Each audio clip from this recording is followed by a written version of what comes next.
by slowly getting involved in the student union, which I genuinely encourage every young man and woman at college and university today to do, you just learn so much. It's about meeting people, developing friendships, and learning about politics, representation, argument, demanding, and all the rest of it.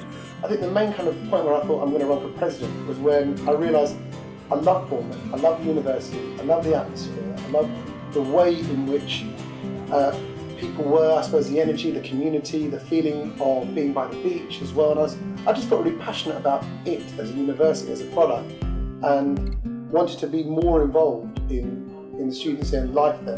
I change any of it, not a jot. I have had the most charmed life where I got to be president of the National Youth Students, which I still think is one of the greatest honours and experiences anybody could ever have. Before I'd gone to university, I spent a year working in Ghana as a teacher on voluntary service overseas, VSO. So I had an interest in development issues, world poverty issues, and so on. And the student union was the place where you could begin to, explore some of those wider issues about what's going on in the world. Most precious memory. I think it's the sense of comradeship with a large number of people who I really, really enjoyed working with and I learned a lot from. These were both fellow students on the National Executive of the party. There were people elsewhere involved in politics more generally, and people who worked for the organisation. And there was this tremendous sense of teamwork, which is quite unusual, I think, in any working environment. I have a precious memory of absolutely everything that happened. It was a time of revolution, it was a time of direct action, and it was a time of fantastic camaraderie and wonderful fistfights. I was a non-political being when I entered NUS. I was a highly political being when I left.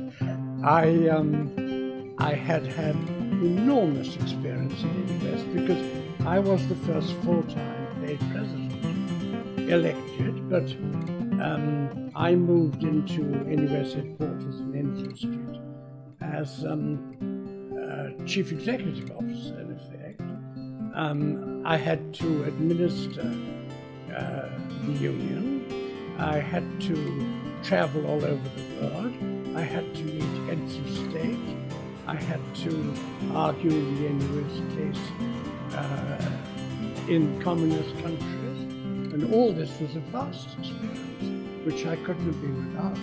The diversity of talent in the NUS is just amazing. I mean, if you go to an NUS conference, speeches range from incredibly humorous to the incredibly boring, to the local, to the global. So you meet lots and lots of people.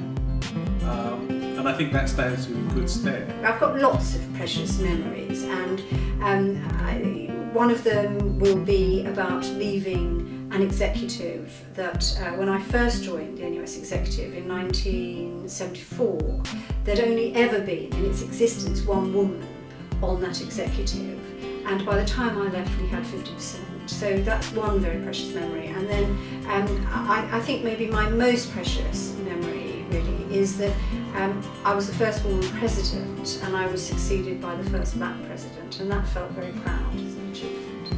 But I'm a London boy. I was born just down the road from where we are now, and the chance to go up to Chester and meet people from from the northeast, from the northwest, from the middle, and to interact with people and to have a good time.